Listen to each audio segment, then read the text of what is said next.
Yep. Oh, that's why Simon couldn't hear me. Hello, Simon.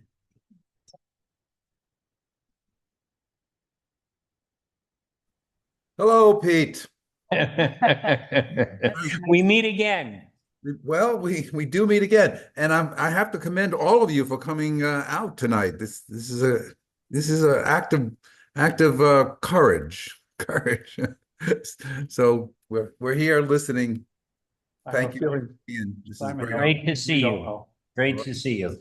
likewise. So good evening, everybody. We're here to talk about sewers, septic tanks. Welcome to an Environmental Leaders Alliance seminar. Can you speak a little bit? Sponsored, Can you speak up a little bit? speaking into that. Okay. Thank you. Sponsored by Teatown and the Federated Conservationists of Westchester. And this particular session is also in support of Simon and the Westchester Environmental Network. For those of you who are in the room, you see exits on either side here. There's restrooms and there are some refreshments in the back. We have 4 speakers this evening, all of which I'm sure you'll find interesting. The first, of course, is our favorite senator, Senator Pete Harckham. Brief introduction, if I may, Pete. Pete Harckham was elected to the New York State Senate in November of 2018 and reelected in 2020, 22, and 2024. The culmination so far of a distinguished career in public service. Currently, he is the chair of the State Senate Environmental Conservation Committee. Through his 3 full terms in office, Senator Harckham has become one of the most productive members of the New York State Senate. Well regarded as a champion of the environment, Senator Harckham helped pass the toughest climate protection legislation in the nation and also introduced legislation later enacted requiring all new passenger cars and truck sales to be zero emissions by 2035 and allowing municipalities to build solar canopies and jumpstart community renewable energy projects. In 2023, Governor Kathy Hochul placed Senator Harkham's landmark wetlands legislation protecting Class C streams statewide and safeguarding fragile drinking water resources into her proposed budget. Our second presenter this evening will be our new friend, Kevin McDonald. His role is the Long Island Policy Advisor for the Nature Conservancy. He's been a keen advocate for the Suffolk County Water Quality Restoration Act, which voters approved in 2024. He'll tell you a little bit more about that, but this legislation uses dedicated sales tax to fund projects like replacing aging septic tank systems to reduce nitrogen pollution and protect drinking water. Also with us this evening is Deputy County Executive of Suffolk County, Jennifer Jost. She's a former assistant attorney of town of Smithtown and has been an active environmental attorney for some time. Lastly, Millie McGraw, who some of you know, is from the Westchester County Department of Planning, and we'll discuss the county septic system rehabilitation and sewer connection program. This program will pay 100% of costs associated with rehabilitating a septic system or connecting to a sewer line. This is available for most property owners in the New York City watershed with a failing septic system. It is not income-based. So we'll begin now with Senator Harckham, if you would. Thank you very much, Bob, for convening this panel tonight. Thank you to Teatown, the Federated Conservationists, all my colleagues on the panel. Also want to take a moment to introduce Supervisor Liz Feldman, Supervisor of the Town of Ossining. I want to thank everybody joining us online and those who are here at Teatown. A little history about how I came to septic issues, and I got to say, there's no place I'd rather be on a Friday night than with fellow septic geeks talking about septic systems. But people who know me know I mean that. This is great.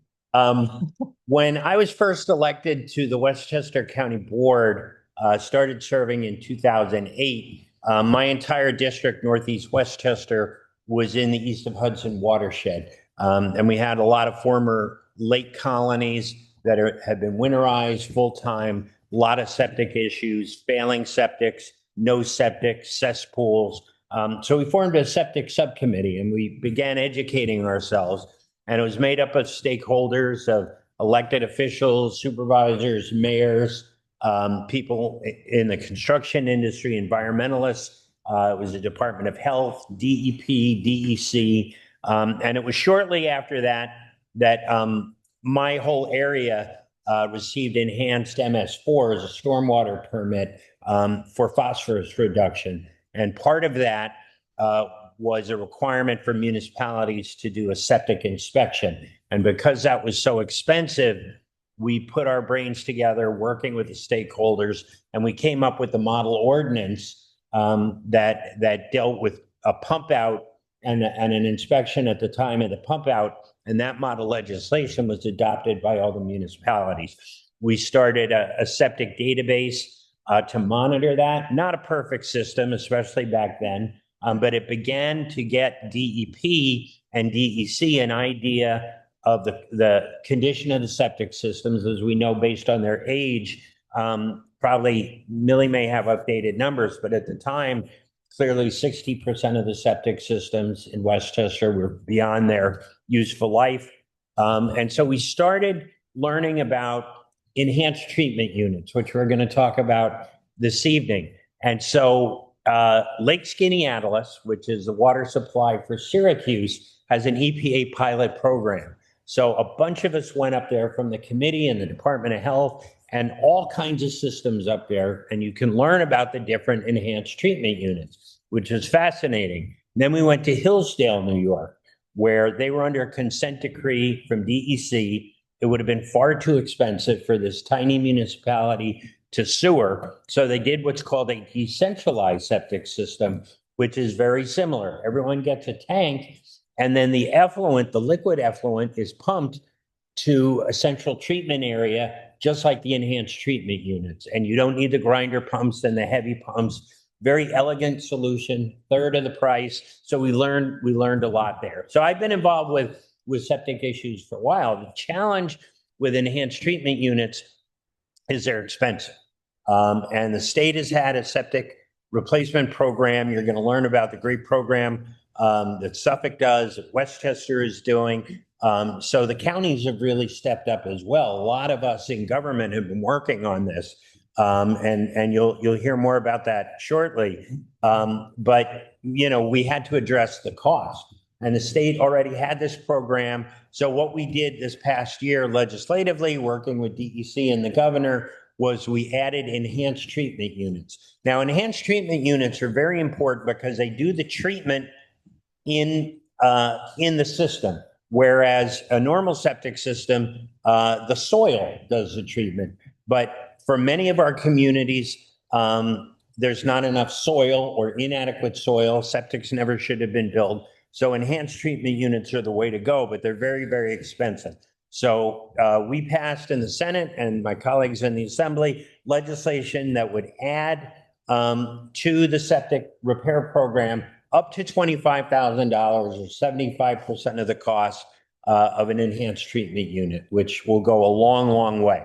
Now, this is not everywhere. It's for certain water bodies that need to be protected, sole source aquifers like our friends in Suffolk are dealing with, but really around here, the Adirondacks, the Finger Lakes, so that would be water bodies that are class A, AA, AS, and AAS.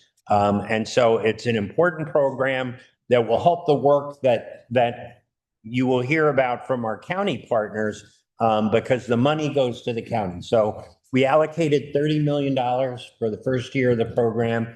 The governor allocated $20 million of that to our friends in Suffolk because they have the sole source aquifer. We need more than $10 million for the rest of the state. As I said, here in the Hudson Valley, the Finger Lakes, the Adirondacks, there's a lot of need for enhanced treatment units. So next year in the budget, our job is to try and get a greater allocation, not to take away anything from our friends in Suffolk, but to add to the pot for the rest of the state. So that's what we've been doing at the state level. I think this is an exciting step forward. You know, we're in the support position. Our county partners in Suffolk and Westchester are doing the work on the ground, and they've got a lot of exciting experience and information that they're going to share. So thank you, Bob, for having me. Always a pleasure to talk about these issues, and great to be here with all of you. Thank you, sir. Kevin, let's hear. Go right on. Okay. Thank you very much. So let me just, by way of introduction, I have a couple of short slides that I think will sort of give you a taste of what Suffolk County and a large coalition. In the end, we were about 100 civic, environmental, labor, downtown business districts, chambers of commerce, and large, business associations like the Long Island Association, all in favor of a ballot measure that was put up on the ballot last year, which was a culmination of about 14 years of work. So can you go to the first slide? Just thank you. So that I have no idea if that's Long Island. I doubt it. But what you're looking at supposedly is a landmass right next to a body of water. And if there were septic systems on all that landmass, the body of water was being adversely impacted. We were having harmful algal blooms, decline in shellfish population, and habitat viability. It took us a long time to link the problem to nitrogen pollution. And when we did, we had a conversation with some friends in the state legislature. At the time, it was Bob Sweeney as the environmental conservation chair in the assembly. And Bob said, okay, let's assume for a moment you're right. 70% of the nitrogen contaminating groundwater and surface water is from septic systems. What do we do? And I'm a pretty plain speaking person. So I said, well, Bob, we have to replace them all. And he goes, how many? I said, something like 250,000 or 350,000, something like that. And he says, how much do they cost? And then I said, oh, they cost about $20,000 to $25,000 each. We did the math that you're trying to do. It's $6 to $8 billion. And then and he said, oh, okay, because that's going to be real hard. And the answer, of course, is yes, it was. And that's why it took us 14 years. So, and I'll explain a little bit as we go through, but next slide, please. So this is Westchester, and I didn't have an appreciation for the amount of water that Westchester has on its landmass. And I had some engagements earlier, a few years back, on this issue. And we prepared a map with some colleague organizations that are at the bottom of that slide. And any drop of water that lands in Westchester is either, for the most part, ending up in the Hudson River, ending up in the Long Island Sound, or ending up in your lakes for reservoir systems that either residents of Westchester are drinking or the people in the city of New York are drinking. And that all of this water somehow runs down in a compressed funnel on its way to the rest of the city of New York is only a complicating consideration. Next slide, please.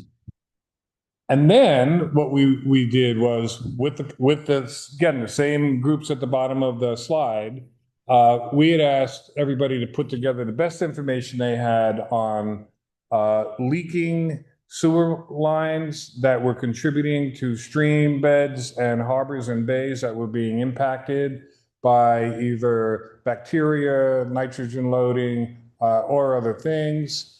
And then the northern part of Westchester, doesn't have the population, but it has somewhere between 40 and 50,000 septic systems.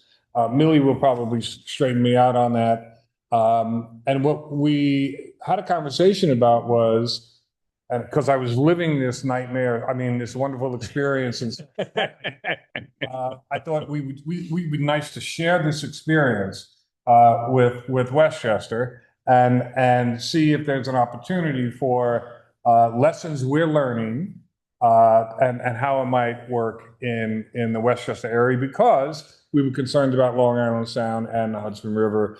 And then, of course, you don't leave someplace out, so you try to do the whole thing comprehensively. It was during COVID, a pretty unique and strange experience all by itself.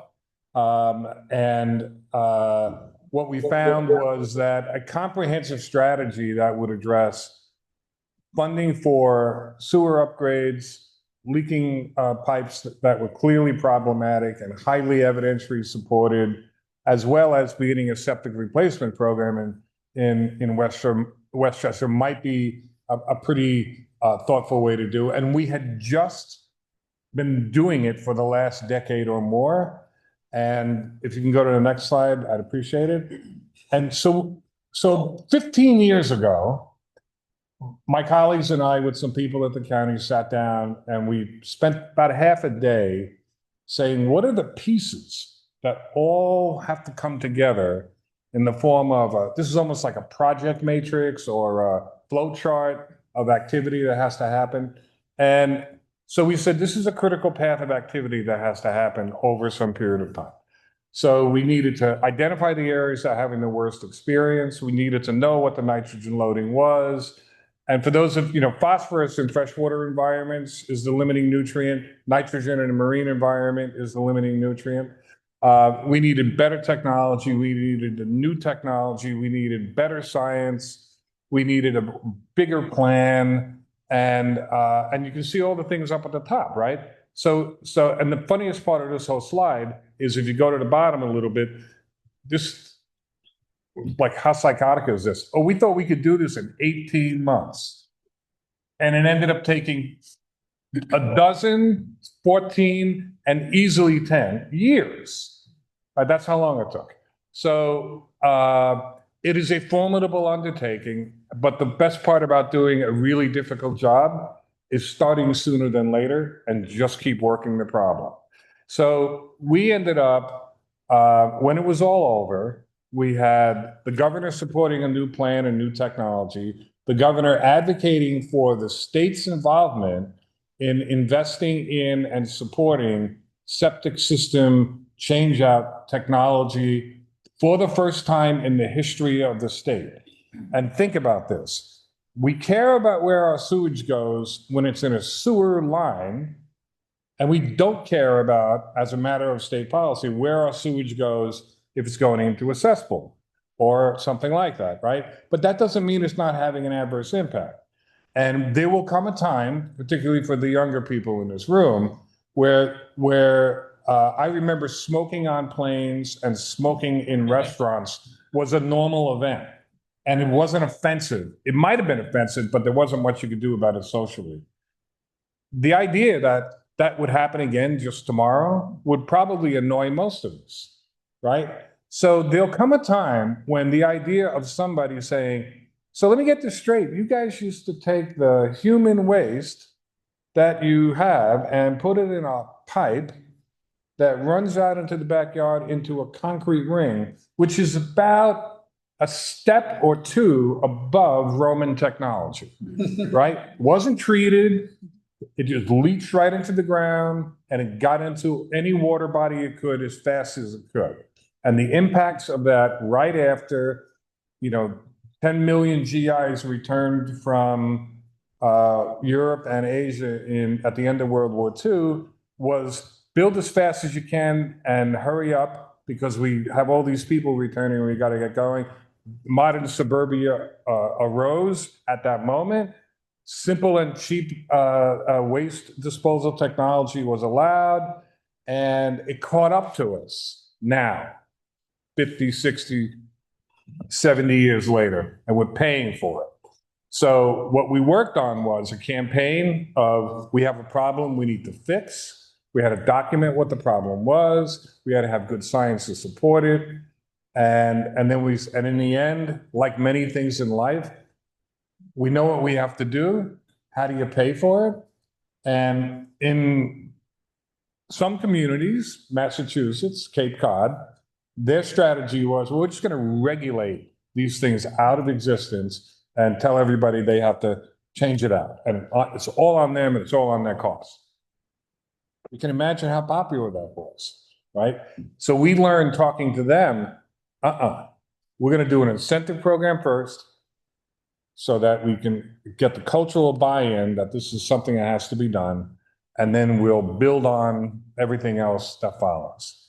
In the course of doing that, we also found that messaging on clean water, there's nothing better that if you're telling somebody you're working on clean water, and it's coherent and you can form a sentence, logically, 80 to 85% of the public is loving what you're saying. And we had a ballot measure that we ran last year. We polled on it before we actually had the measure. We knew what the results were likely going to be. The poll told us you will get, if you run this type of campaign, you will get 71% voter approval. That's what you could get. And we said, that's awesome. We had the ballot, and the voters approved it at 72%. Good poll. So it was a great poll. And the messaging was good, and we knew what we were doing. And so my point is just this. There was nothing easy about this. I had brown hair at the beginning of this whole experience. That's a lie.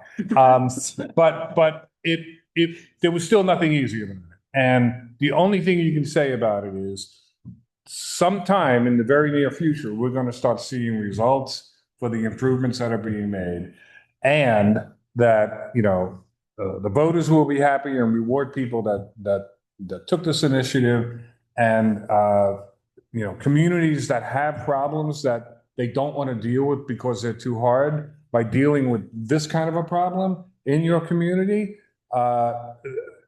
It takes a little patience, but you will start to see results, and you will start to have people going, I'm really glad we're doing this. This is smart.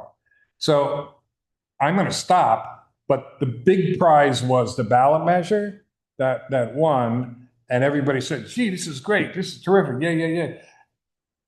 And the harder part, after the first 14 years, is now the implementation of the funding source that we just got last year. And Jen is the luckiest person on earth, as deputy county exec for Ed Romaine, to implement this multi-dimensional.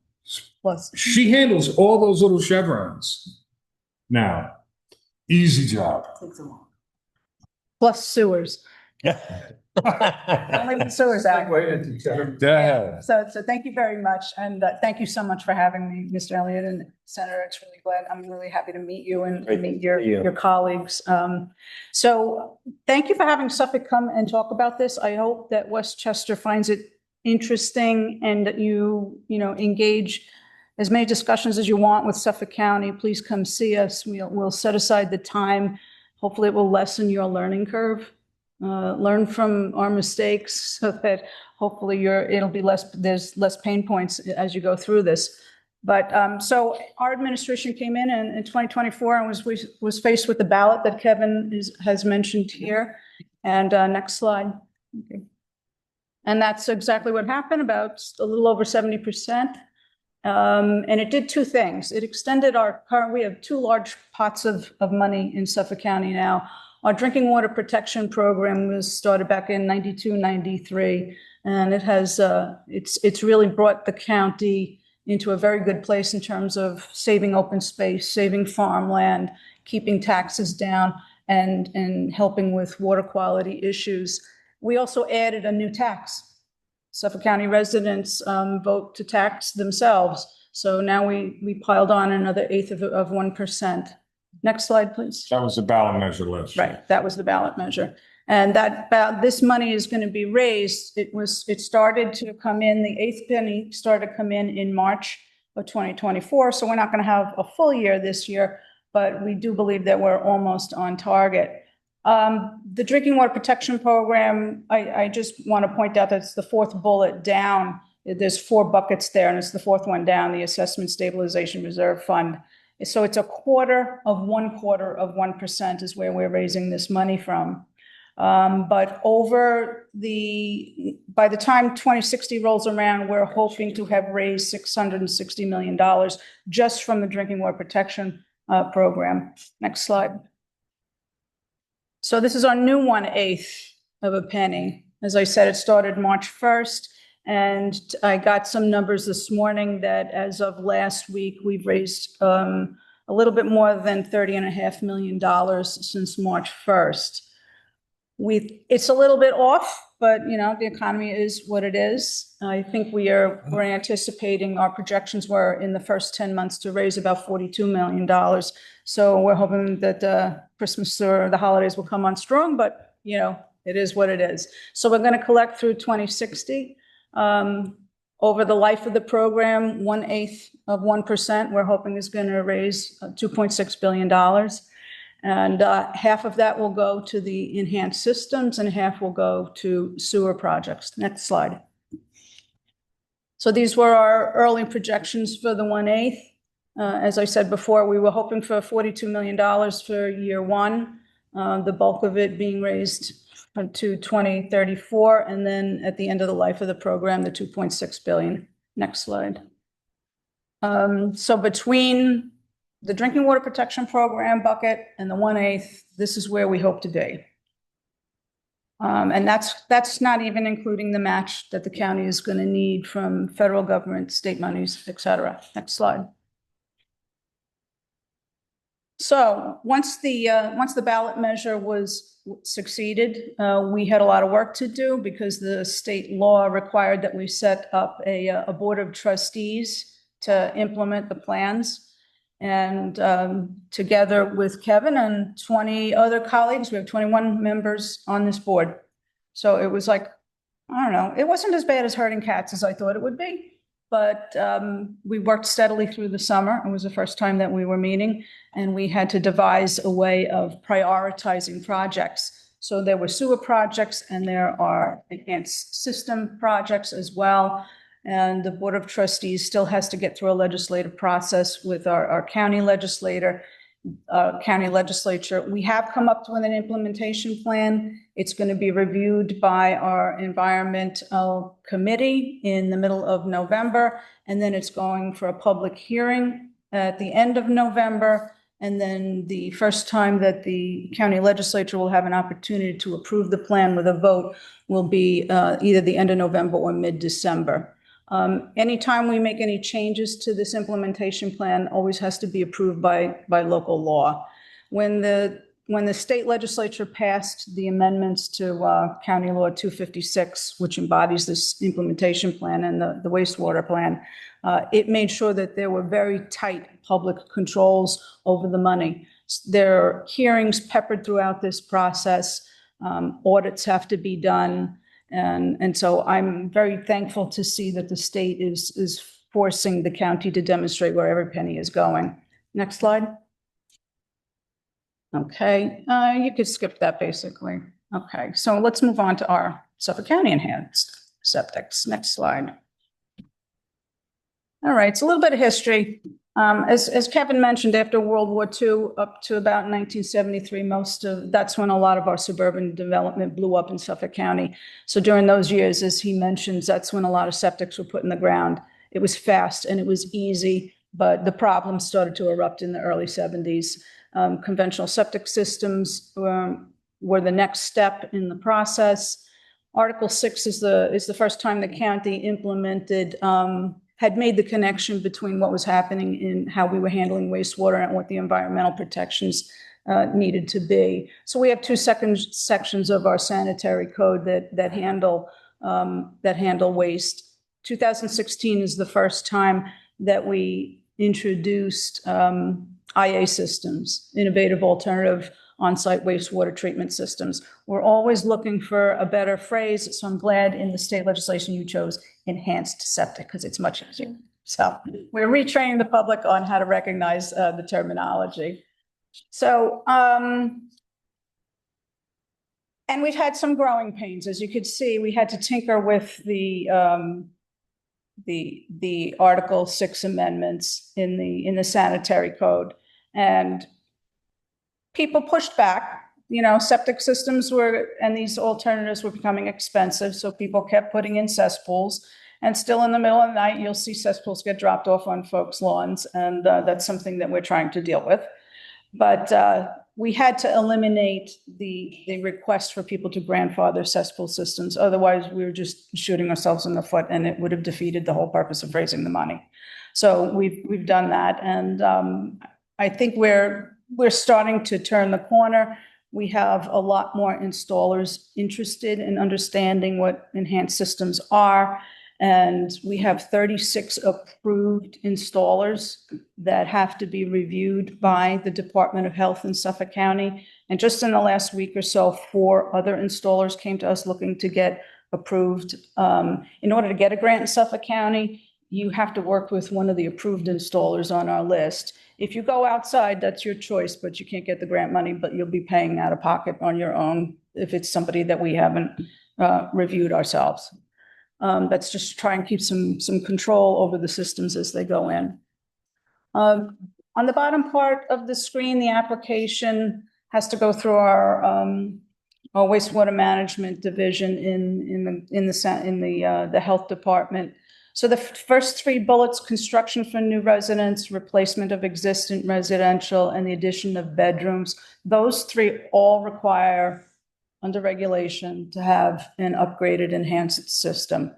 There are other exceptions made, but folks generally come to the Department of Health, and our team is well-versed in what they need to do. But the first 3 are the most important.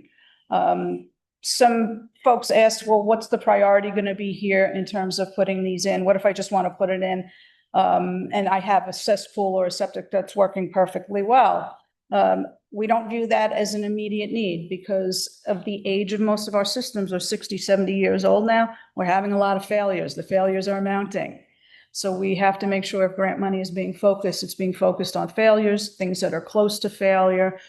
Interestingly enough, in the COVID years, when a lot of people stopped going to the office and went to work at home, or folks moved out from the city, were using their summer home, we had tons of failures. And it was an emergency. And we ran out of county money.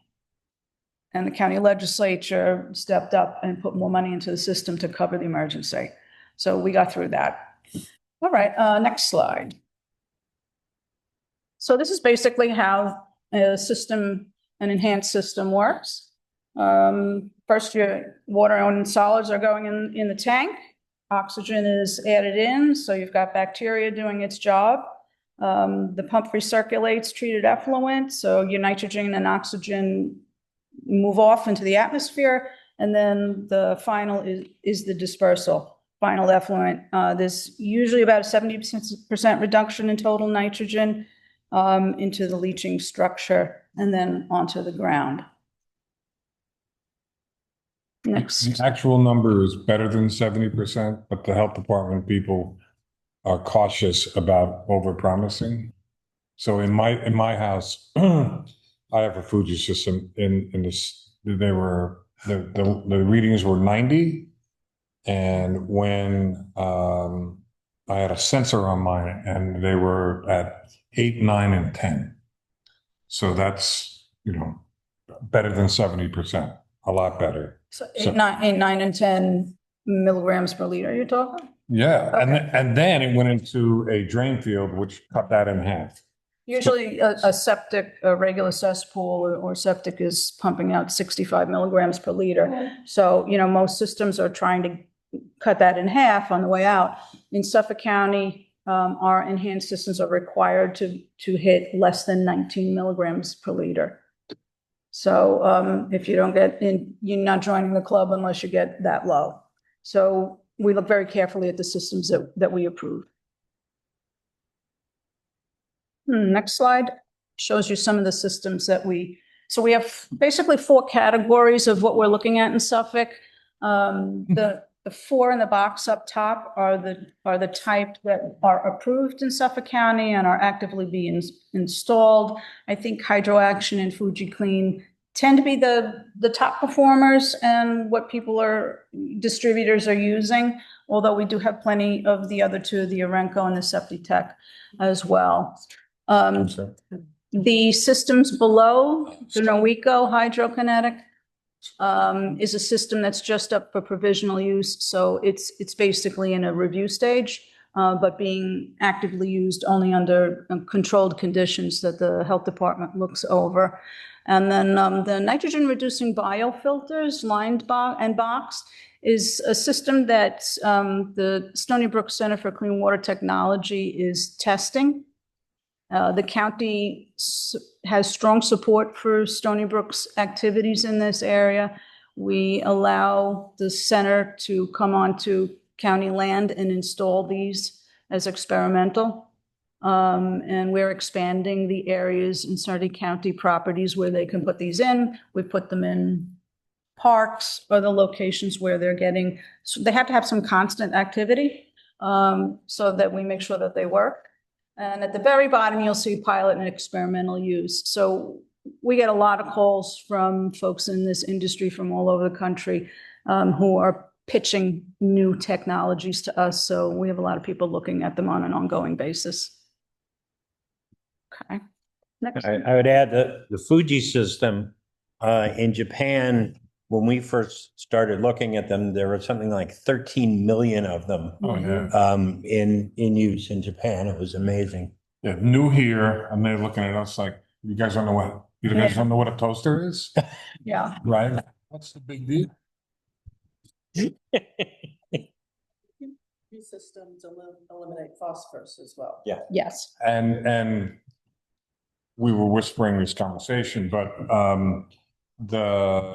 the phosphorus issue is being investigated by the Center for Clean Water Technology, which the governor helps set up to address this issue first on Long Island, but they're also doing work for statewide use. And I'm having a meeting next week to talk to some of them about, how that phosphorus work is going. So they're doing both phosphorus and nitrogen and trying to continue. Their objective is continue getting better performance and continue lowering the cost, right? The whole idea is not to have the perfect system that nobody can afford or that nobody can get a grant for. I'm sorry, Jen, keep going. Actually, join in, make it a conversation. This will be fun. So this is just a chart showing the cumulative number of systems that we've been able to put in since 2015, which was really, those were quite experimental years early on, as you could see. So we're over 7,200 at this point in time. That's great. And the county executive's goal, thanks to you, is to try and put 5,000 in a year. I'll try to get there, but it's not going to happen too fast. But we are accelerating the numbers that we're able to put in. The orange portion on the top of each column represents the amount that our grant installs. What's below in the blue are installations that people decided, I'm just going to do it anyway. And that probably includes a lot of development. So like I said, we don't want our money going towards brand new development. We want developers to just start rolling in these systems themselves voluntarily so that the money can go to replacing existing cesspools and non-performing septics. Next. Do building codes require that? Do building codes require that? The county, yes, in certain instances. I'm sorry, you answer it. You're the deputy. I'll correct you if you get anything wrong. Great. Well, most building codes are done on the town level in the county. So they're not there yet, but to get COs, the builder has to get, or the property owner has to get their septic approved at the county before they can get their CO at the town. Do you want to add in? So for new construction, major renovations and a failed system in 5 of the 10 towns in Suffolk County, any of that happens, you have to get the new technology installed. For a failed system, you can get a grant. If you're doing major renovation, if you're adding 2 bedrooms, 3 bedrooms, and you're adding 1,200 square feet to a house, the most municipalities have said, well, if you're spending $500 a square foot, you're spending $600,000 putting an addition on your house. you're going to put a new septic system in with new technology and you don't get a grant. And that's how it works. So, and most local governments said, well, let me get this straight. If we're, and pay attention, if we're giving grants to people to reduce nutrient loading for $20,000, $30,000, how come we're still approving the very same polluting technology out of the building inspector's office downstairs from the room where the person working on the grants to get it out? Nitrogen is nitrogen. So if you're taking it out and you're still putting it back, you're no further ahead. So better local government people said, we need to harmonize our building code, our regulatory strategy, and our grant incentive strategy.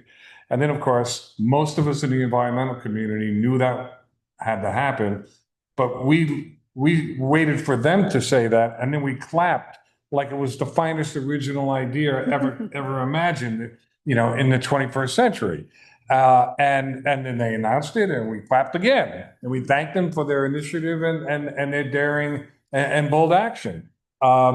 So, you know, to the extent you guys get to that place, I would strongly encourage you to try to harmonize your building code, your approvals, your environmental approval permits, and your incentive programs together.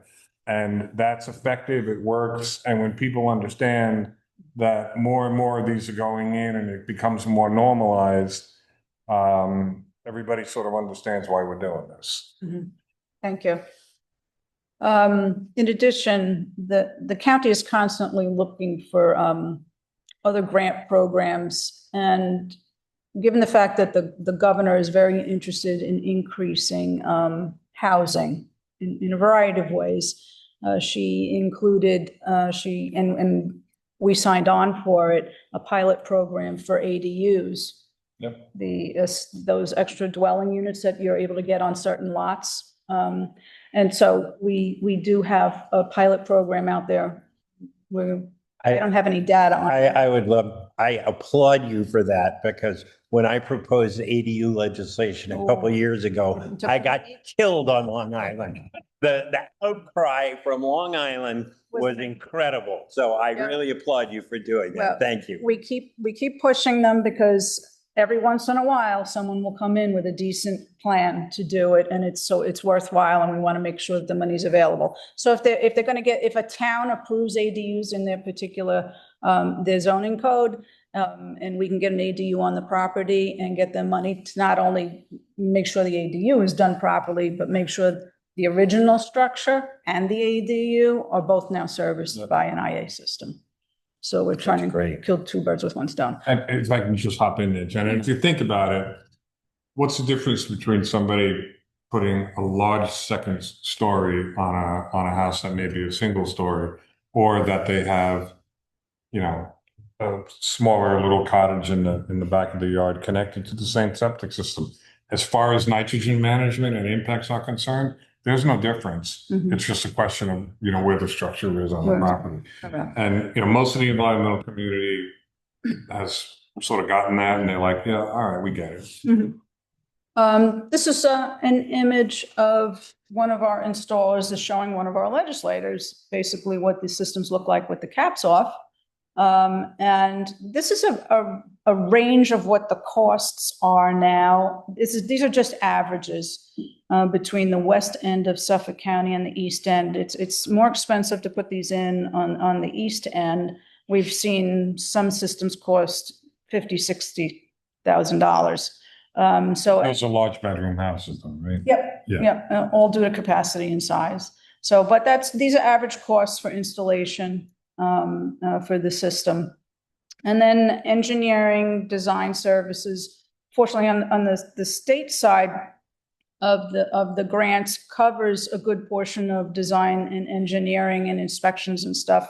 County rules are a little bit different, but these are all, we also included some things that homeowners have to be aware of. Your lawn is going to be torn up for a while. You're going to have covers set ground level when it's all done, that you're going to have to consider what it looks like. Most people plant things around them. And they are going to include, it's a new way to live. There's going to be maintenance on an annual basis. Right now, with the Suffolk County grants, we include 3 years of maintenance at $500 a year. We anticipate that that $500 a year is going to remain pretty stable for a while. And that's to get folks accustomed to recognize that, okay, this is like having an oil burner in my house and it's got to be looked at once a year, stuff like that.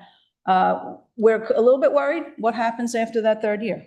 Are people going to come back in and make sure they have those maintenance contracts reinvigorated? So we are going to press to find more money to try and extend that a couple more years, 2 to 3 more years. Are you going to inspect? The inspections are required. The health department, yes, yes. Actually, they may, do you have a different inspection schedule on those? So I have that system. It's a Fuji system.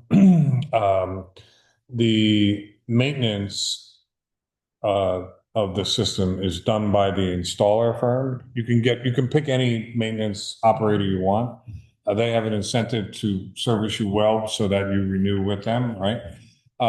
And they do there's no municipal inspection to check it, on the theory that, well, in my case, I had a sensor on mine, so I was getting an hourly print of what the nitrogen load was in my house, which is kind of freaky when you think about it, but I knew it. And it went to the university because they were testing, hey, how does this thing work? And then, can we reduce that size and cost? But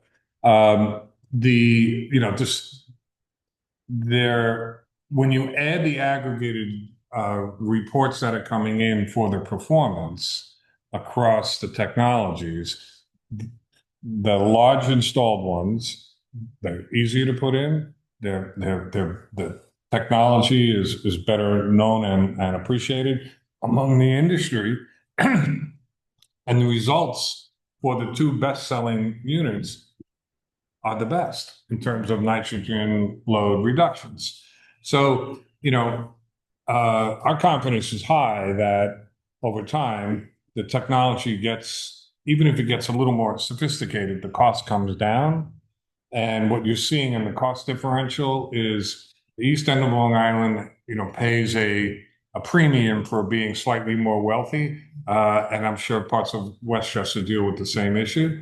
And then the last point I would make, just on however those costs, cause you to react, running a sewer line past someone's house in many of the same communities that are getting these systems at that cost is $125,000. And in undulating topography, like here, it's even a lot more expensive. So when someone goes, yeah, they're expensive, pollution isn't cheap, polluted water isn't cheap, polluted water has its cost, and most septic systems fail after 20, 25 years. And the greatest compliment I ever heard from somebody on these systems, when I had mine installed, I had to get an electrical inspection from the town of Southampton. Most of the communities that are doing this program at the start, they waived their building inspection fees. That was the town's help and participating and incentivizing the program. And in the course of doing that, so anyway, this guy comes out to my house, and sometimes building inspectors aren't the nicest people, right? Not to say they're bad people, but they can be kind of cranky from whatever experience they recently had. This guy comes to my house. He goes, "What are we doing?" And I said, "We're looking at a Fuji system." It's Fuji system.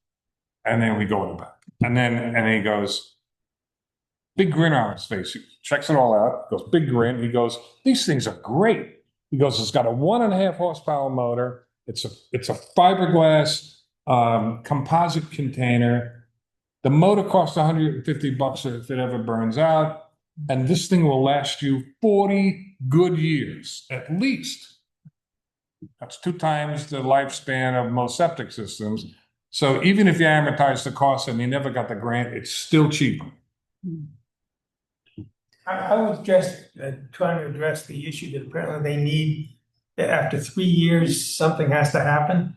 3 years, they have to continue to maintain a maintenance agreement. How are we going to do that? Yeah, that's a question we are grappling with. So we're looking for more money to try and pay for it, to keep Well- people in the game. Look, You're well intentioned. well, so I'm also well-intentioned, but assuming I wasn't, if you've ever had the experience, prior to my getting my system, I had an overly intimate relationship with my septic system that I really wasn't appreciating. And I was very happy to have that changed. And so on a going forward basis, there's certain things if you don't pay attention to, you can go, so what? You know, there's certain things you just don't want to have fail. You know, like heating on a winter holiday is a bad thing not to have when you have a house filled with people, right? Graduations in June with happy high school kids or something like that, and a blown up septic system in your house, very ugly to have, right? So there's things that you should invest in because you have your own long-term interests to not fail.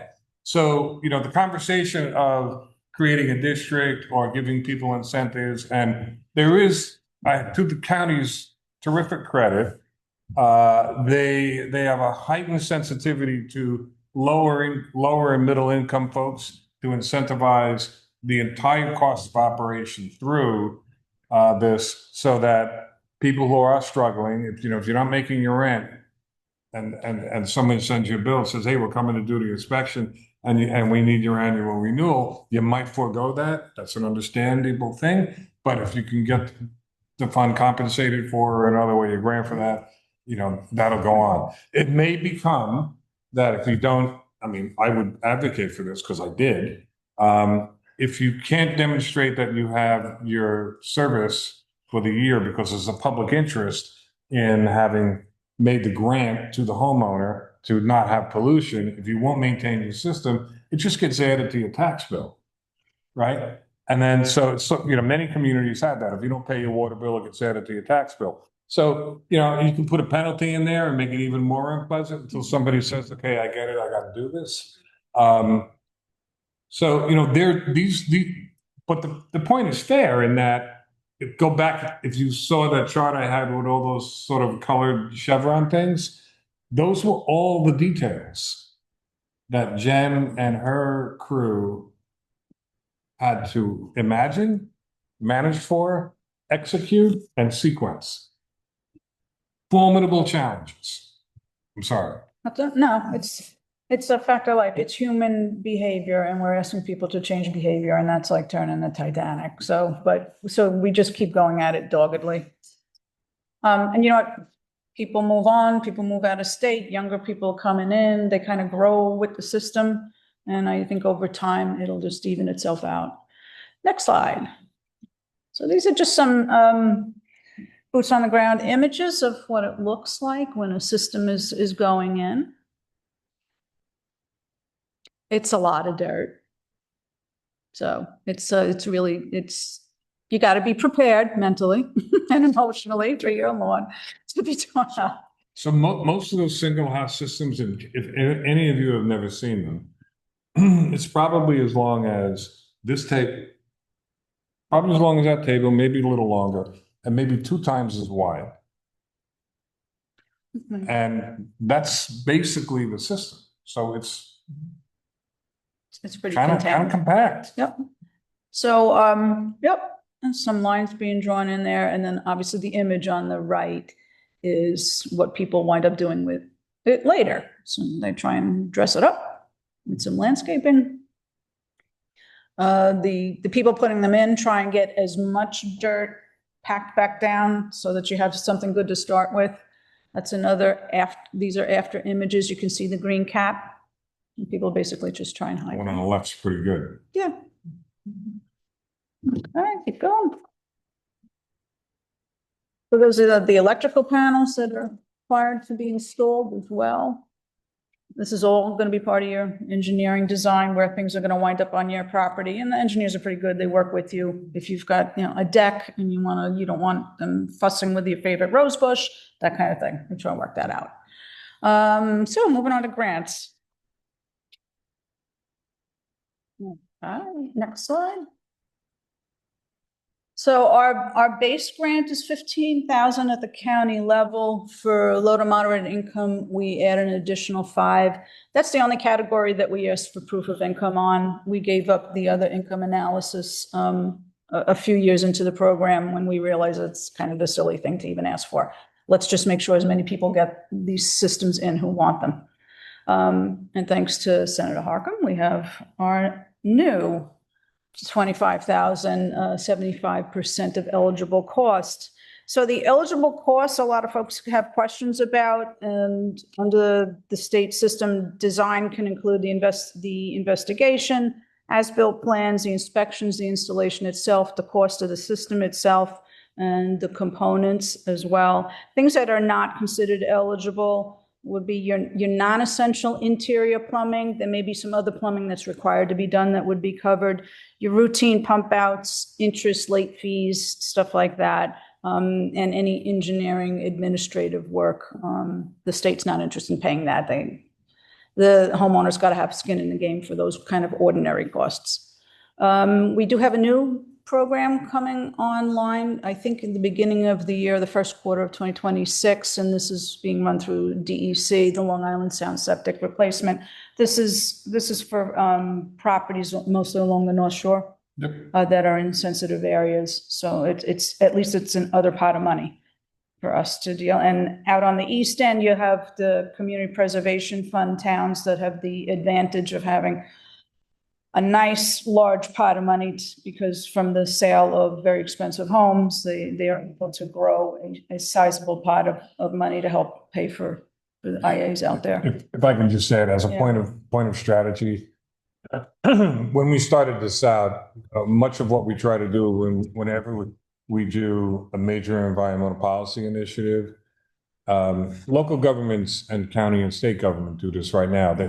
They share a funding strategy for how roads are maintained and how they're paved and things like that. And our thinking was, well, if everybody can be so cooperative and work together as it relates to roads, why can't we do the same thing as it relates to environmental policy implementation? So because of Senator Harcum's leadership in the ledge this last cycle, the grant amounts for the septic replacements are up. The amount of coverage for the total eligible cost is up. That benefits the entire state.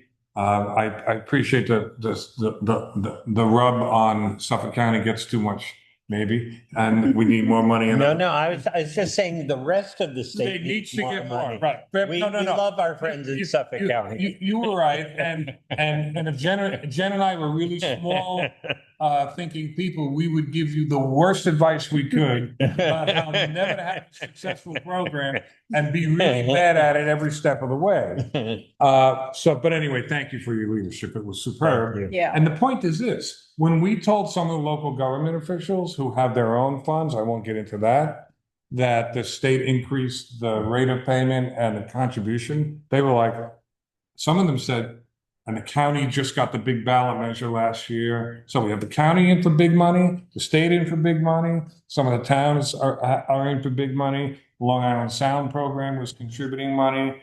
And all of a sudden they were going, you know what? This is really happening.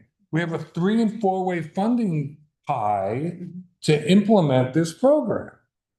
And of course, I had a flashback and I looked at the slide that had all the colored chevrons in my face, because that was the strategy.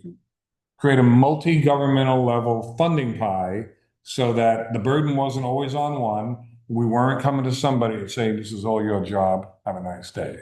So to the extent you replicate any of this in your strategy or have an interest in doing that, Westchester isn't the worst place to go. So I'm happy to have that conversation with anybody that wants to on a going forward basis. And I'm volunteering Jen also, and because I know she would, and the county's interested in other communities having successful programs, because then we all make the case for the continued investment in a larger scale, which is what the senator said earlier.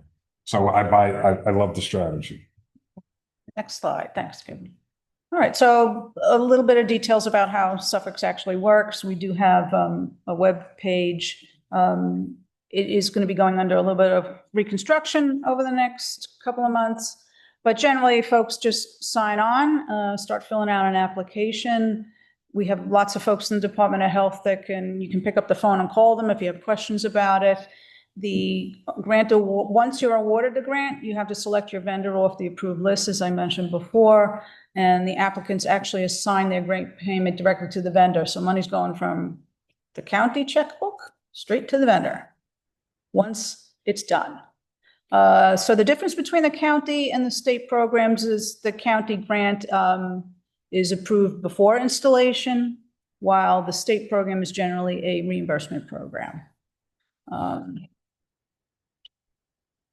We did go through a learning curve with the grant program itself. Early on, we didn't have an electronic version. It was all paper. It was a nightmare. We had people had to initial in like over 60 places on multiple pages. It was horrific. So we were very lucky to work with IT and get that down into a digital format with electronic signatures. That really helped us out. So here's where we are basically currently with funding. We've paid out more than $24 million and more than 20 completed grant programs on a Suffolk County level. We've still got 7.3 million sitting around, waiting to be allocated. And now we do have our 1/8 penny money sitting, is already set aside separately. So we're waiting for that to all be approved. And then the state side is a really, truly impressive pot of money that has really advanced Suffolk County's efforts to get this program off the ground. We're very, very thankful. To you, Senator Hawken. Thank All you. right. Thank you. Great job. So we're using every penny as wisely as we can, and the new Long Island Sound Septic is gonna be that much better, because a lot of folks on the North Shore will never see a sewer for the same reason that you mentioned before. I'm one of those people. I live in Shoreham, and there'll never be a sewer in Shoreham. No. So septic is the way to go. Next slide. I'm almost done. This is just a description of how many units we've been able to put in each of the towns by grant, and basically where we are. And that's both state and county grants. I think we're almost done. What are we doing going forward? Okay, so this is going to be part of our implementation plan if the legislature approves. We want to increase. We would like to use more of the 1/8 to increase another $5,000 into the county program side, and then establish a recurring residential maintenance funding program. That's what we've been talking about before, so we can get people really committed to this.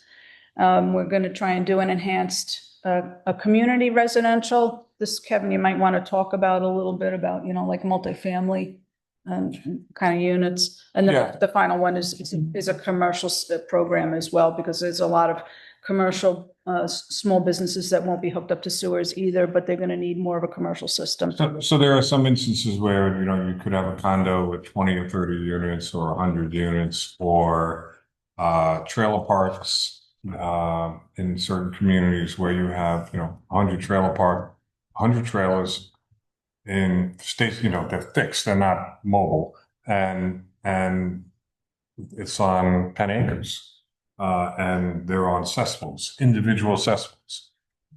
So, that's a mess, literally. So there's been efforts to, and this is a real intensive time and learning cost for being the first people doing this stuff. Sometimes it's first mover advantage in business because you're ahead of everybody else, and the field is all yours, and you're making a boatload of money.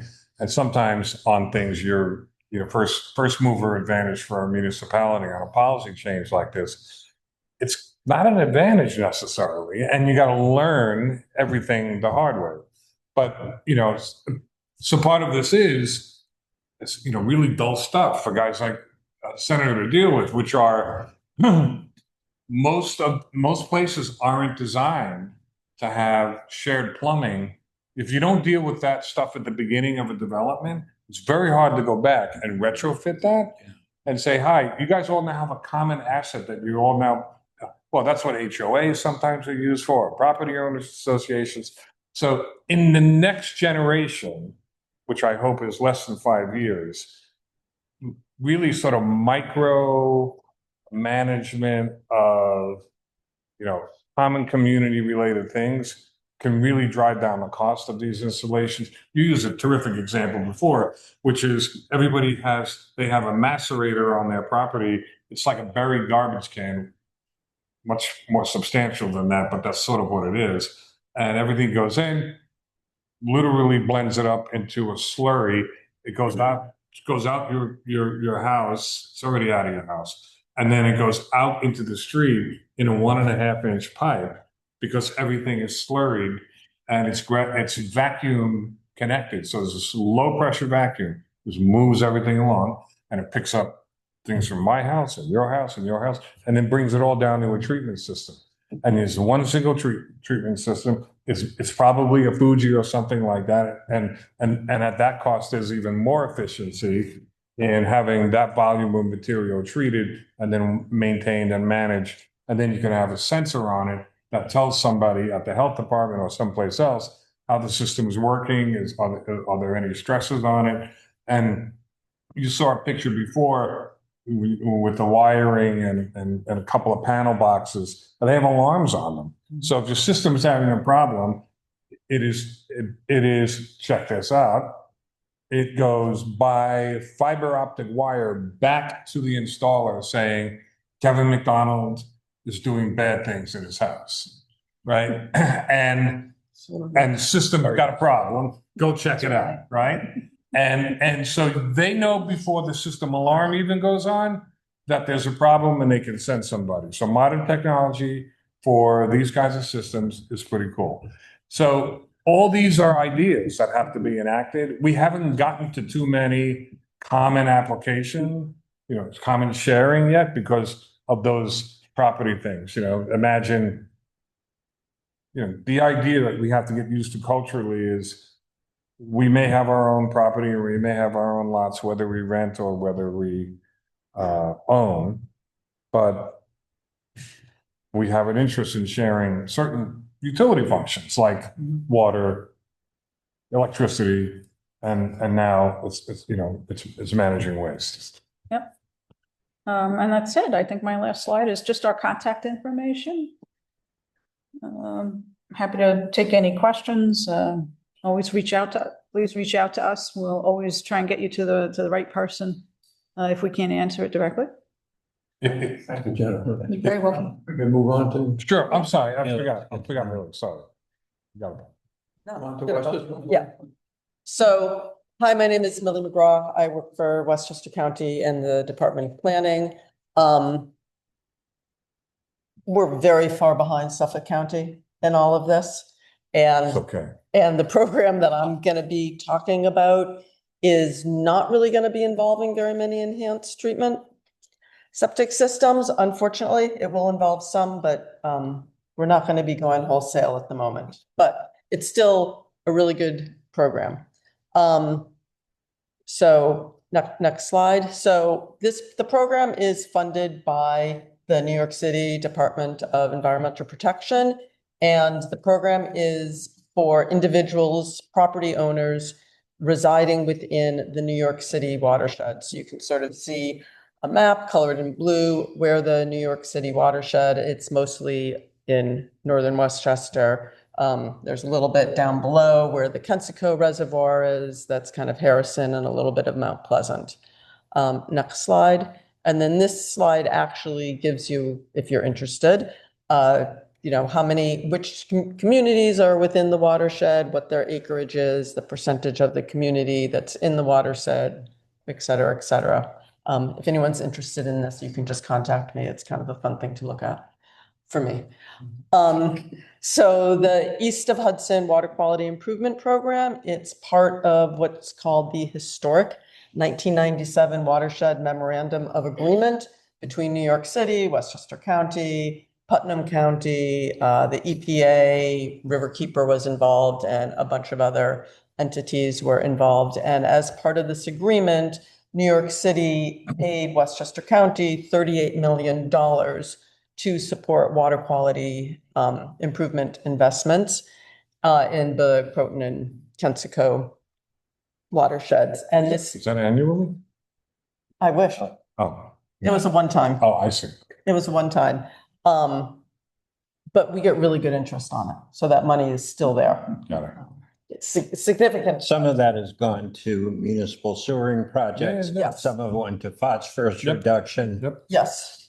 Yes. In fact, we just finished a program in Newcastle with a homeowners association that had a failing large wastewater treatment plant.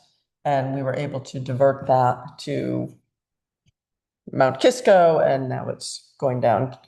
It's part of the Sawmill River sewer district. So that was, one of the programs that we helped fund.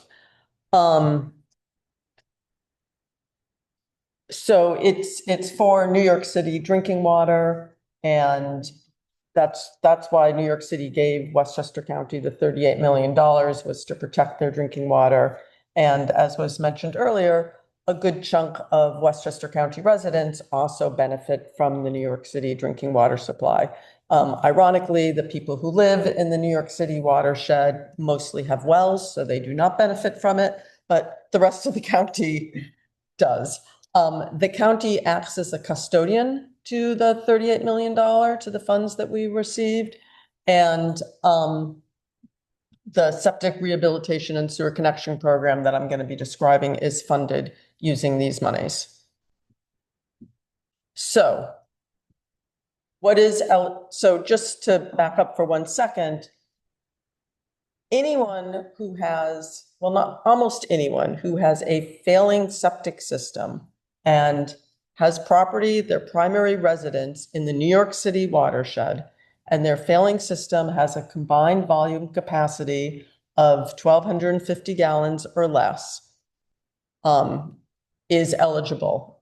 And that basically means that the county will pay for an engineer to come out and design your system, and then we will pay a contractor directly to do the work on your system. Very good. So next slide. So here's what the process is. So the property owner submits the application to Westchester County. Also, let me just add to this. This program is not yet live. I hoped it would be live at the end of August. So like every week, I hope it's going to go live, but I'm waiting on 1 or 2 details before it can go live. I'm being promised those details this week and I didn't get them, but I'm hoping to get them soon. So I'm really hoping it's going to go live before the end of the year, if not before the end of November. And is that the new technology or the conventional? It's the conventional technology, except if the Department of Health and the engineer declare that because it's a tight space, because of rock, because of steep slopes, it requires an enhanced technology, then that's what will be placed there. We're not as far along as you are in Suffolk. We should talk, but yes. Yeah.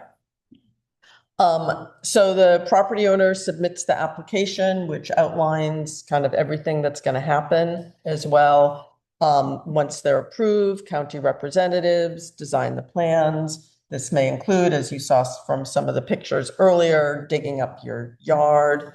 The tank capacity is going to be based on the number of bedrooms. And the reason why I bring that up is because some people have added on a bedroom and it has not been approved. And so they should know going into this program that they may have to get approval for that additional bedroom. Or they may not, or Get the grant. they may not get the grant because if it's a 5th bedroom, they're not going to be under capacity of 1,250 gallons or, whatever the Department of Health determines. So after the engineers design the plan, Westchester County will submit an RFP to a few contractors and the county will choose the best option for the contractor to do the work. The contractor, Westchester County, and the property owner will sign a tri-party contract to make sure everyone's on the same page about what's going to be happening. The contractor and Westchester County representatives will obtain all the necessary permits and approvals, and then the county pays the contractor directly. It's actually pretty streamlined and pretty simple, I think, for the property owner. At least that is our intention, is to make it as simple as possible for them. Next slide. So property owners' responsibilities, really easy. You have to sign the application in the tri-party contract. It's not going to work if you don't sign those. If you sell your property within 5 years of the work being completed, you will have to repay the county on a prorated basis. So if you sell it 1 year, you repay the county 80% of the work, 4 years, 20% of the work. And in order for us to make sure that that happens, the property owner has to agree to have a lien placed on their property for 5 years.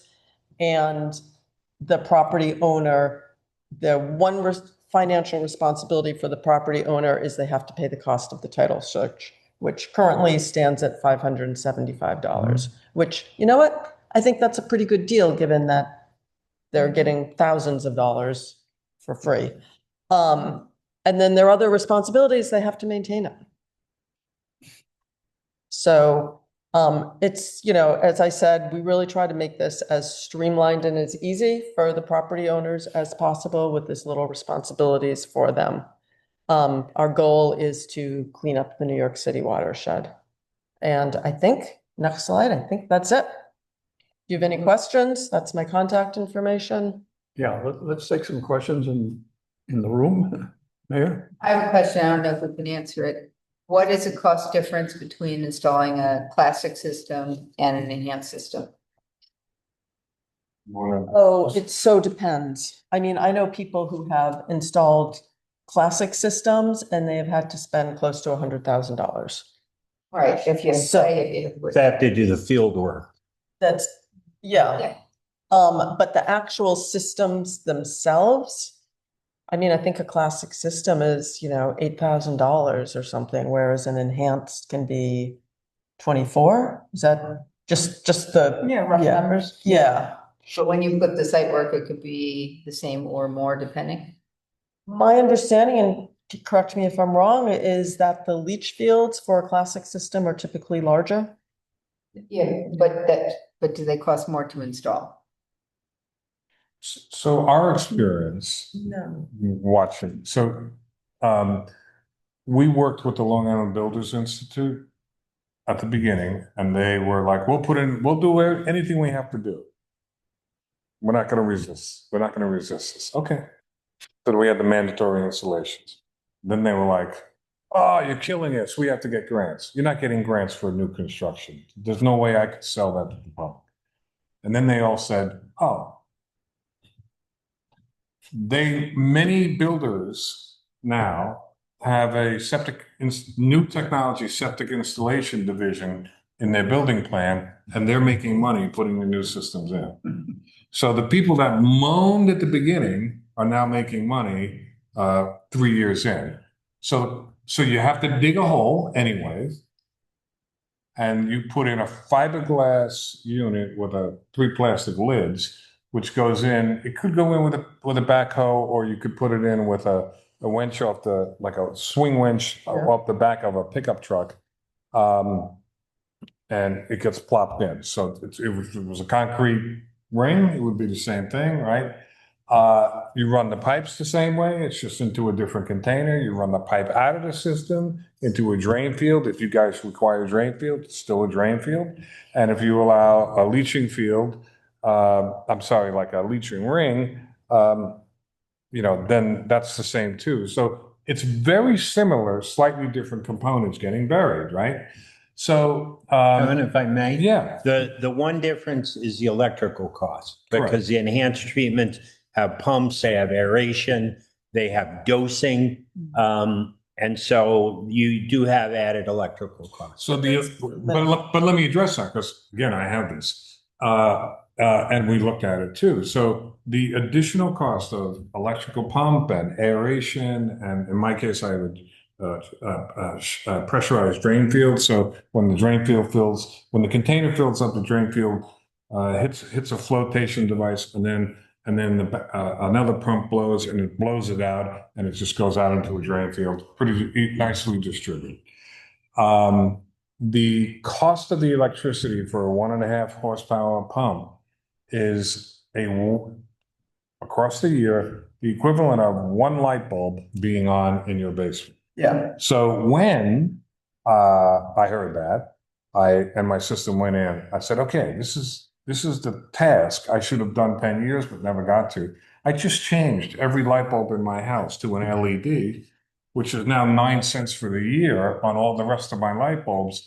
And I believe I have an electrical cost neutral addition in the form of my system and neutralized by the change in LED bulbs. So, that's a slightly higher level thinking to sort of compensate for that, but it's not like thousands of dollars, right? No, I was referring to the installation, the hiring of the electrician, but the panel work, those kind of things. But that cost is in the 24 and 25,000. So my property, I have a flat lot, very easily accessible. Everybody could get in the backyard real easy. My system costs $25,000 with a drain field, shallow pressure drain field. If you had, I don't know how you guys get around here, but all these blind turns in roads, I'm on a flat place with none of these blind turns. So I'm like, I guess people drive here. It's like driving in Sardinia, you don't know what's coming around the corner. So, which is why everybody on Long Island drives like 100 miles an hour, because there's no self-governing desire to slow down a little bit, which I appreciate here too. But all that undulating topography adds cost to the installation of systems, and then managing, gravity-fed flow and things like that. But And if there's a wetland on your property, Correct. there's all sorts of. if you're near a dune, or you have a giant stone that can't be badly positioned, right? So those are extenuating circumstances. But for the most part, the installation to put in a septic system conventionally on Long Island could be $12,000. The installation of putting in the new technology on a simple lot of equals, sort of ease for the $12,000 system is about 25,000. So it's roughly 2 times. It's not so bad. And then against the alternative of a sewer line, it's 125,000 just to run the line past your house, not even to connect. Right. So let me interject and say that at this point in time, the Westchester County Department of Health is not approving many of these systems. That's Of the- unfortunate. of the- Of the new system. Of the new systems. They are approving some, but they, and their biggest, from my understanding, and I don't, thank you very much, Senator. Thank you. I didn't mean to interrupt you. Yeah. Great to see everybody. Thank you so much. Yeah, thank you. Great job. Thank you. Okay.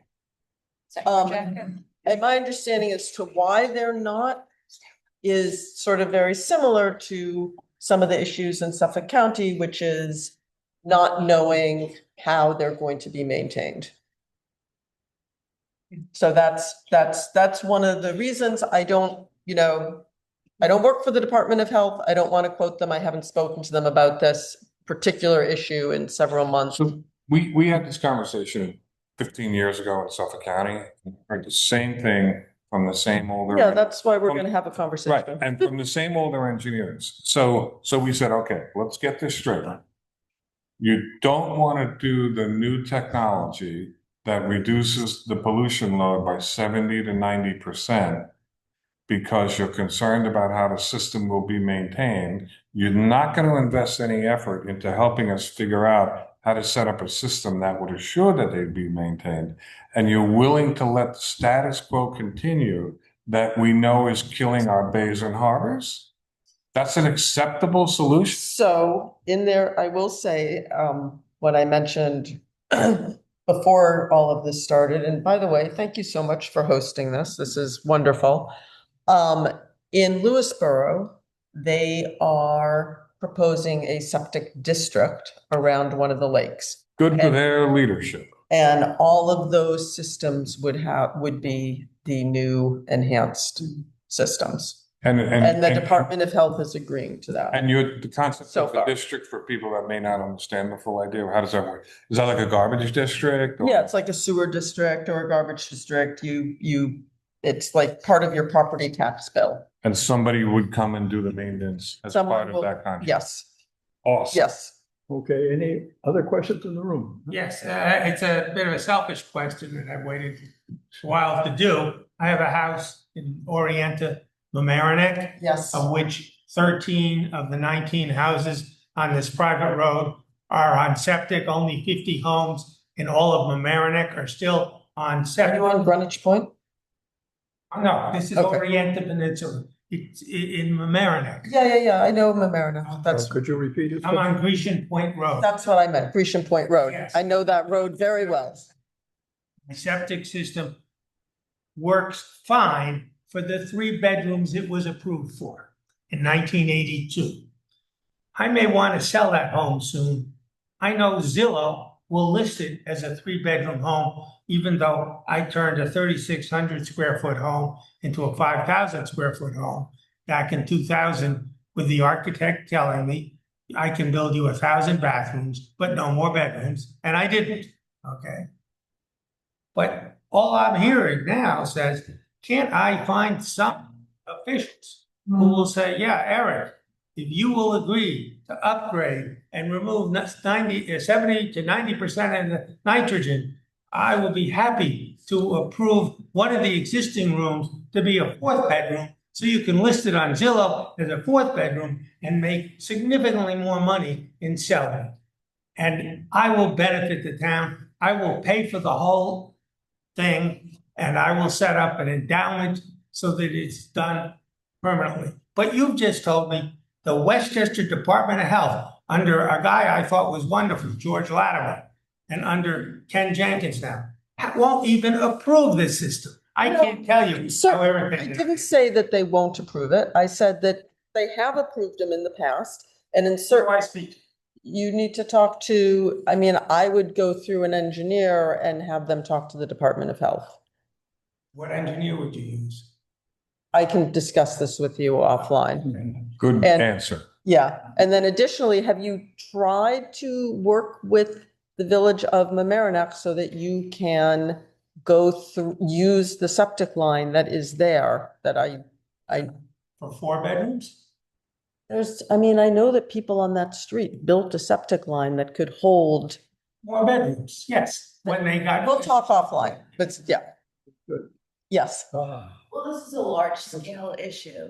This is, one homeowner who has one story, but it sounds like on a county level, it really would, oh my goodness. I have this watch that, I have no idea how that phone call got connected. But anyway, it just seems like if there's an advanced technology, an enhanced technology, that the county, given all the issues that it is facing with the sewage system, overflow of stormwater, and certainly septics, there should be some kind of option. The information should get out to developers and homeowners. But I've been so curious, what about the Clean Water Bond Act? Is that filtering into any of the funding here? The Nature Conservancy was so instrumental in having that pass. Is that The Environmental Bond Act, you speaking? yeah, the Clean Water?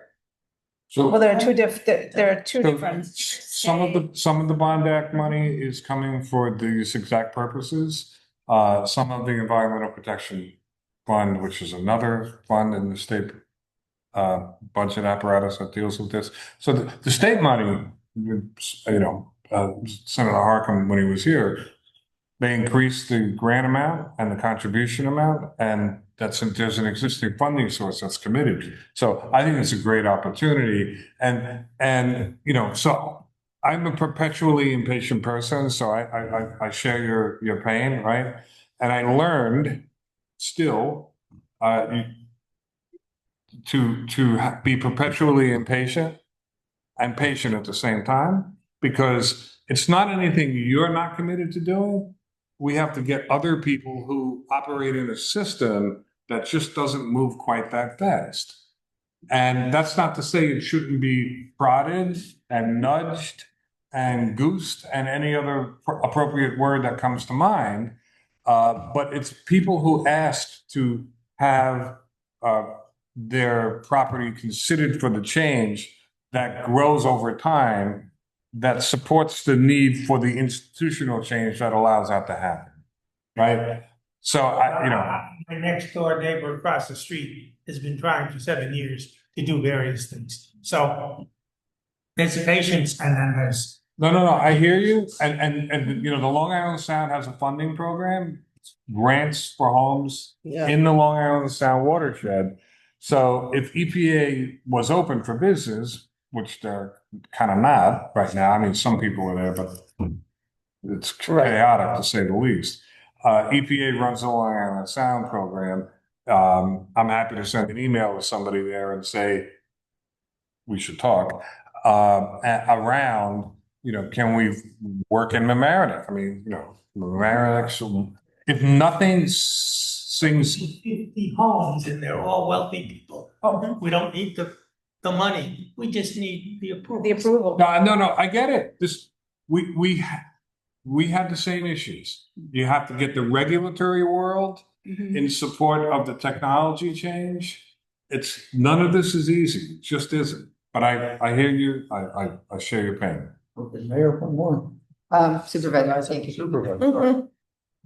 This is a Millie question. Do you think the county would support a town requiring new construction to have the enhanced system for a septic system for new construction as opposed to the traditional, or are we just kind of not there on the?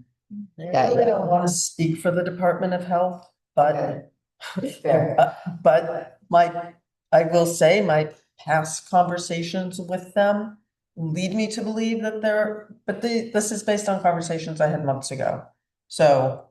All right, so the first step would be to speak to the Department of Health about it before we speak to our planners. Do you have a town board that's interested in going that direction? I'm just learning about these enhanced systems, but this sounds like something we'd be interested in, especially in our systems. Yes, the answer is yes, but I can't speak for them either, just the way she can't speak for the Board of Health. But we have our own private reservoir. Yeah.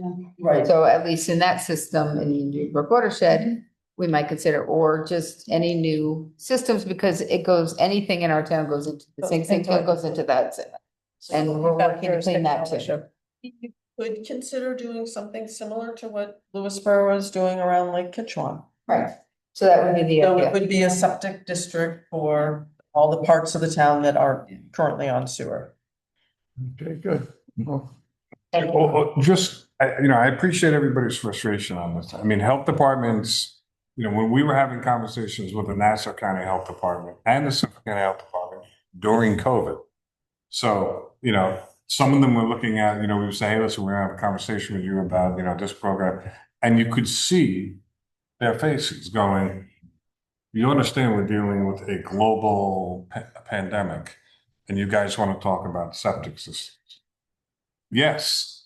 What better time? Right. So it's sort of about, be aware, be self-aware, but a supervisor calling the health department saying there's a state program to improve water quality. I want to participate in this with our town, and I need your help to make that possible. Here's what we want to do. Please work with us to make something like that possible. Maybe there's a better idea, but you get the big picture. That call, your call, other calls is what are there pressure points that come to people to say, we have to deal with this? Right? And it's not, it's about being strategic and applying nudges and pressure collectively to begin enabling people to feel that they're ready to move. Are there additional questions on Yeah, the? we're gonna get to that. Well, you also mentioned that on Long Island, that most systems are septic systems and not sewer. 360,000, 75% of the houses are on septics, 25% of them are on sewers. So on the Westchester County side, is it a different type of dynamic? Oh, it's the inverse. It's the inverse. So we really have a lot of sewage and stormwater overflow issues to address as well, that unfortunately these enhanced systems would not be. There's, Are they different problem process. flooding? What happens when they flood? What happens when what floods? They're self-contained. Okay. Yeah. Yeah. They're not deal with that. Just Lydia, do you think there's anybody online that has a question? And there are two new ones. Okay. You can put them in the chat or we can, And actually, there are two additional ones on there. If someone who's near the pod could read it aloud. Okay, so is Westchester County Health Department on board with approving enhanced septic systems? I think we've answered that question. yes. For those of us in South Salem, does the New York SSRP apply? Not the Suffolk County program, or will Westchester have its own site and application process? I think you answered that. Yeah, I think I answered that. Yes. For Kevin, is there a push for legislation in the state to further increase the reduction in the size of the mandatory failure fields from 50%? In Maine, it's 90%. So I'm not sure I fully understand that. Is it that drainage fields can 50% can fail and then they have to be replaced? Or is it 90? So here's the difference with the new technology, like drain fields that run out of a holding tank are filled with solids and other things that can clog up a drain field. My drain field is the water that comes out of my drain field by appearance looks like the same water that comes out of your faucet. So there's no solids in the water that come out of the third chamber of my Fuji system. The drain field should not really have any of those issues because the solids remain in the first tank of the Fuji system. And then when you have your annual permit, your annual, maintenance, they'll pump out, 30, 40 or 50 gallons of solids if you have that accumulated over some time, or sometimes just 20, and it's on a regular basis. So it's, you're always in good shape, which is why you should do your maintenance. Any other questions there? I'm impressed that you read that so easily. Good eyes. What is the cost of electrical usage? We answered that. Yeah. And thank you for the presentation. I'm concerned that the Westchester County Department of Health is not on board. I think it's a really positive first step that they seem to be on board for the Lake Kitchewan Septic District, if that passes the referendum. So I think we're moving in the right direction on that. So, I'm going to temper whatever comment I made that was unflattering to the health department. They probably know that this is their future and that they have to get there. And oftentimes, depending on staffing and other obligations and other things that might be happening, their idea of speed and response and adoption may be a little slower than those of us that are a little more impatient.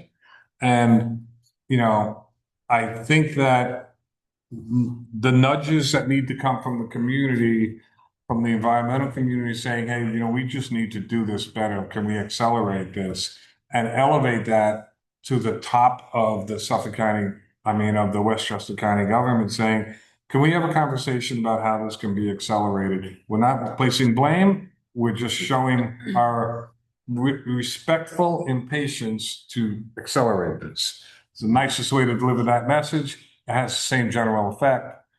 And then it's, how do we begin? Yeah, I don't think it's out of, Malice. thank you, that's the exact word I was Yeah. looking for, out of malice. I think it's, understaffed, overpaid type situation, So on underpaid, that, overstaffed, underpaid. well, that positive, Understaffed. We knew what you meant. We knew. so on that positive note, I think we'll bring this to a conclusion. And thank, of course, the senator, and thank Jennifer, and Millie, and Kevin, Sure. both of you for coming all this way. And we Thank you for really having us. appreciate it. Yeah. Who knew that wastewater would be so interesting? And On a Friday night. Very entertaining. Yes. so And thank you again for thank you hosting. all. Yeah, thank you, Bob. Thank you for. Thanks attending. for everybody who Thank you attended. very much participated. Okay, very good. Somebody Okay. take the donuts. There you go, for the ride. Okay.